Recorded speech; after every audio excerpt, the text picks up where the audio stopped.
ఓం శ్రీ మహాగణాధిపతియే నమః. ఓం శ్రీ మాత్రే నమః. ఓం శ్రీ గురుభ్యో నమః. హరి ఓం. వీక్షణ మహాశయులకు నమస్కారములు.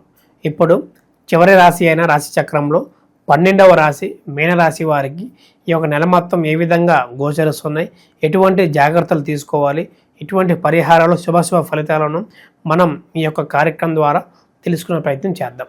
మీనరాశి అనగా పూర్వభాద్ర 4వ పాదం, ఉత్తరాభాద్ర 1, 2, 3, 4 పాదములు, రేవతి 1, 2, 3, 4 పాదములు కలిస్తే ఈ యొక్క మీనరాశి అవుతుంది. ఈ రాశి యొక్క అధిపతి గురుగ్రహము. అదే విధముగా జలరాశి, ది స్వభావ రాశి అని కూడా మనం చెప్పుకోవచ్చు.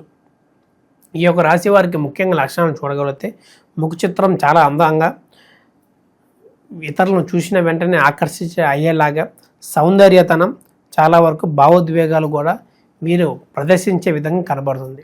వీరు ఏ విధంగా అంటే వీరి యొక్క మనసు చాలా సున్నితంగా, చాలా అద్భుతంగా, వీరి ప్రతి ఒక్క మాట కూడా చాలా తీయగా, ఇతరులు ఏది తిట్టినా సరే ఆ ఒక తీసుకునేవారు కూడా చాలా అన్యోన్యంగా కనబడుతూ ముందుకు సాగే విధంగా కనబడుతుంది ఈ యొక్క రాశి వారికి. వీరు చేసే ప్రతి ఒక్క తప్పు కూడా తెలియకుండా చేసిన తర్వాత వారిని ప్రాధేయించటం, వారిని క్షమాపణ అడగడం వంటిది కూడా చాలా వరకు ఎక్కువగా చేస్తూ ఉంటారు. వీరిలో నిలకడన చాలా తక్కువగా ఉంటుంది. మనం ఏమి చేస్తున్నాం ఏమిటో తెలియకుండా చేసిన తర్వాత ఆ విషయం అనేది బాధపడుతూ ఉంటారు. ముందుగా చేసిన దాన్ని గుర్తించుకొని ఏది మంచి ఏది చెడు తెలుసుకోకుండా అది చేసిన తర్వాత దాన్ని ఏ విధంగా అయితే మనం మార్చుకోవాలి అనే విషయాన్ని ఎక్కువగా వీరు గమనిస్తూ అది పాటిస్తూ అనేది చాలా వరకు కనబడుతుంది. కాబట్టి ముందుగానే జాగ్రత్త పడుతూ ఏది మంచి ఏది చెడు చేసుకొని ముందుకెళ్ళటం మంచిది. పెద్దల మాట ఏంటో తల్లిదండ్రులను గౌరవిస్తూ అక్క చెల్లెల్ని ప్రేమిస్తూ ముందుకెళ్ళటం వల్ల కూడా వీరికి శుభ ఫలితాలు కలుగుతాయని మనం చెప్పుకోవచ్చు. వీరికి ముఖ్యంగా వివాహ విషయంలో ఎప్పటి నుంచో నడుస్తున్న వివాహ కలహాలు కానీ, నూతన వివాహాలు ఎవరైతే చేసుకుందాం అనుకుంటే ఒక రాశి వారికి అద్భుతమైన యోగాలు ఫలితాలు కలుగుతాయని మనం చెప్పుకోవచ్చు. అదేవిధముగా ఈ యొక్క చదువు విషయంలో వీరికి ఎప్పటి నుంచో మర్చిపోతున్న జ్ఞాపక శక్తి కూడా ఈ యొక్క గణపతి స్తోత్రం పారాయణం లేదా మధురాష్టకం చదవటం వల్ల కూడా వీరికి శుభ ఫలితాలు కలిగి చదివింది గుర్తుంచుకొని వీరు చెప్పే విధంగా మారే విషయాలు కూడా చాలా వరకు కనబడుతున్నాయి. అవి జాగ్రత్త చేసుకోవటం మంచిది. వీరికి ఆకస్మిక దూర ప్రయాణాలు వెళ్ళటం కూడా చాలా నిరాశ కలిగించే విధంగా కనబడుతుంది. ఈ యొక్క అనుకోకుండా ప్రయాణాల కారణంగా ఎంతో ఇబ్బందులు, కలహాలు చూసే విధంగా ఉంది. కాబట్టి వాటిని జాగ్రత్త చేసుకోవడం వల్ల కూడా వీరికి శుభ ఫలితాలు కలుగుతాయి. మరియు భార్యాభర్తల మధ్య ఎప్పటి నుంచో జరుగుతున్న కలహాలు కూడా ఒక ముగింపుకు వచ్చి ఇద్దరు కలిసే ప్రయత్నంగా పిల్లల్ని చూసుకుంటూ ఎప్పటి నుంచైనా మంచిగా జీవిస్తూ మంచిగా సాగుతూ ఉండాలని మనస్ఫూర్తిగా కోరుకుందాం. అదేవిధంగా తల్లిదండ్రుల ఆరోగ్యం కూడా వీరికి కొంచెం కలతను చెందే అవకాశం కనబడుతుంది. ఎప్పటి నుంచో వేధిస్తున్న సమస్యలు కానీ, కొత్తగా ప్రారంభించే సమస్యలు కానీ, ఇప్పుడు జరుగుతున్న విషయాల్లో కానీ, ఈ యొక్క వాతావరణ మార్పులలో కానీ ఎంతో ఇబ్బంది చవి చూసే విధంగా కనబడుతుంది తల్లిదండ్రులలో. వీరు ఎప్పటి నుంచో జరుగుతున్న సమస్యల కారణంగా, సడన్ వెదర్ చేంజ్ కారణంగా కూడా వీరికి సడన్ బీపీ డౌన్ అయిపోవడం, షుగర్ పెరగడం వంటివి కూడా జరుగుతూ ఉంటాయి. వాటిని జాగ్రత్త చేసుకొని ముందుకు వెళ్ళటం వల్ల కూడా మీకు శుభ ఫలితాలు కలుగుతాయని మనం చెప్పుకోవచ్చు. అది 1-2 సార్లు అవగమించుకొని ముందుకు వెళ్ళటం కూడా మంచిది. మరియు వీరికి ఈ యొక్క రాశి వారికి ఈ యొక్క గుప్త నిధుల కారణంగా లేదా దాచిపెట్టింది సంకేతాలు రావటం, లేదా అమ్మవారు రూపంలో లేదా కళల రూపంలో రావటం వల్ల కూడా వీరికి జరుగుతుందని చెప్పుకోవచ్చు. వాటి నుంచి ఉన్నా సరే మనకి ఒక తెలియకుండా, ప్రాప్తి లేకుండా ఎంతో ఇబ్బందులు చవి చూసే విధంగా కనబడుతుంది.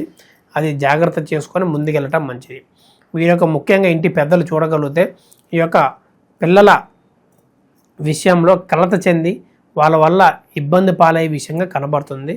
అటు వివాహంలో కానీ, డబ్బు పరంగా కానీ వాళ్ళ వల్ల ఎంతో కోల్పోయి తర్వాత సరిదిద్దుకునే అంత సమయం లేకుండా ఎంతో బాధల కష్టాలతో కూడా వీళ్ళ జీవితం ముందుకు సాగే విధంగా కనబడుతుంది.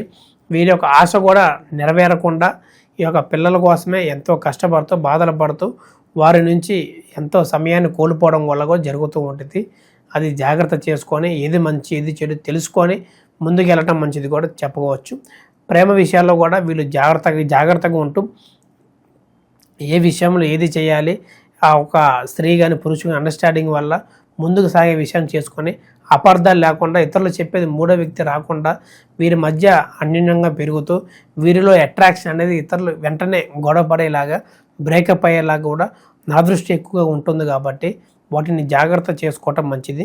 ఈ యొక్క రాశి వారికి మనం ముఖ్యంగా చెప్పదగిన సూచన దుర్గా చాలీస పఠించడం మరియు శనిగ్రహానికి పూజించడం, వెంకటేశ్వర స్వామి దర్శనం చేసుకోవటం వలన ఒక 5 శనివారంలో కూడా వీరు అనుకున్న పనులు నెరవేరి ఏదైతే సమస్యలు ఉన్నాయో వాటికి కూడా సమాప్తం కలిగేలాగా మనం చెప్పే విధంగా కనబడుతుంది. కాబట్టి ఆ విధంగా చేసుకోవటం కూడా మంచిది. ఇప్పుడు మనకి రాబోయే ఈ యొక్క సంవత్సరం 2వ చంద్రగ్రహణం ఎప్పుడు ఎలా ఎటువంటి జాగ్రత్తలు తీసుకోవాలి మనం ఇప్పుడు తెలుసుకుందాం.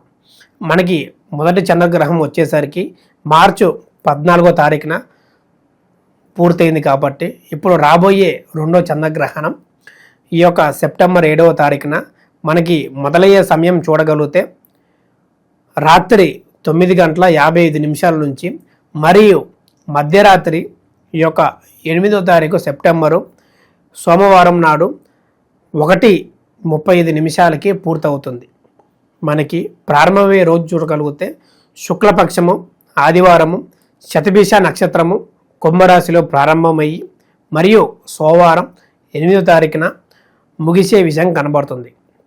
ఈ యొక్క చంద్రగ్రహంలో మన ముఖ్యంగా చూడగలిగితే అసలు ఎందువల్ల ఏమిటి చూడగలిగితే ఈ యొక్క సూర్యకిరణాలు అనేది మన ఒక చంద్రుని మీద పడకుండా భూమి మధ్యలో నిలుస్తూ ఆ ఒక సూర్యుని కిరణాలు అడ్డుగా నుంచొని ఆ ఒక చంద్రుడిని కప్పేస్తూ ఆ ఒక కిరణాలు భూమి మీద పడకుండా ఈ యొక్క 3:30 వరకు అడ్డుకుంటూ చంద్రగ్రహం అని మనం చెప్పుకోవచ్చు. ఈ యొక్క చంద్రగ్రహం నాడున ఎక్కువగా గర్భిణీ స్త్రీలు లేదా వృద్ధులు జాగ్రత్తగా ఉంటూ నిద్రిస్తూ లేదా శ్లోకాలని పఠిస్తూ చేయటం వల్ల కూడా జరుగుతున్నది. ఈ యొక్క చంద్రగ్రహం వలన ఎటువంటి ప్రమాదం లేదా రాసులకి ప్రమాదం అనేది చాలామంది చెబుతూ ఉంటారు. వాటి నేటిని పట్టించుకోకుండా మీ పనులు మీరు చేసుకుంటూ వారికి ఎక్కువగా ప్రభావం చూపదని మనం చెప్పుకోవచ్చు. ఈ యొక్క గ్రహణం దాదాపు చూడగలిగితే 3:30 వరకు ఉంటుంది. కాబట్టి ఈ యొక్క 9:30 వరకే నిద్రిస్తే ఎటువంటి ఇబ్బంది లేదని చెప్పుకోవచ్చు. తెల్లవారుజామున లేచిన వెంటనే తలస్నానం చేసి శివాలయం దర్శనం చేసుకొని శివాభిషేకం చేసుకోవటం వల్ల కూడా వీరికి శుభ ఫలితాలు కలుగుతూ అన్నింటా బాగుంటుందని మనం చెప్పుకోవచ్చు. దాన్నే పాటిస్తూ ఎటువంటి అనుమానాలు ఎటువంటి శాంతులు చెప్పినా సరే చేసుకోకుండా జాగ్రత్తగా ఉంటూ దీని ప్రభావం ఎక్కువగా భూమి మీద పడకుండా మనుషులు ఎవరికి పడకుండా ఉంటుందని మనం చెప్పదగిన సూచన. మరియు మీకు ఎటువంటి సలహాలు కావాలన్నా ఎటువంటి ఆచారాలు పాటించాలన్నా మా ఒక కింద కనబడుతున్న నెంబర్కి సంప్రదించి అపాయింట్మెంట్ తీసుకొని మీ యొక్క వ్యక్తిగత జాతకాన్ని తెలుసుకొని ఎటువంటి సమస్యలతో బాధపడుతున్నా సరే వాటి యొక్క చక్కని పరిహారం మార్గాన్ని తెలుసుకొని ముందుకు వెళ్ళటం అనేది చేసుకోండి. ఈ యొక్క రాశి ఫలాలు అనేది దాదాపు 50 నుంచి 70% వరకు ఫలిస్తుంది. మరియు పూర్తిగా తెలుసుకోవాలనుకున్న మా ఒక నంబర్కి సంప్రదించి మీ యొక్క సందేహాలు ఏదైనా సరే ఎటువంటి సమస్యకైనా సరే చక్కని పరిహారం అనేది చూపబోతాం. శుభం. లోకా సమస్త సుఖినో భవంతు.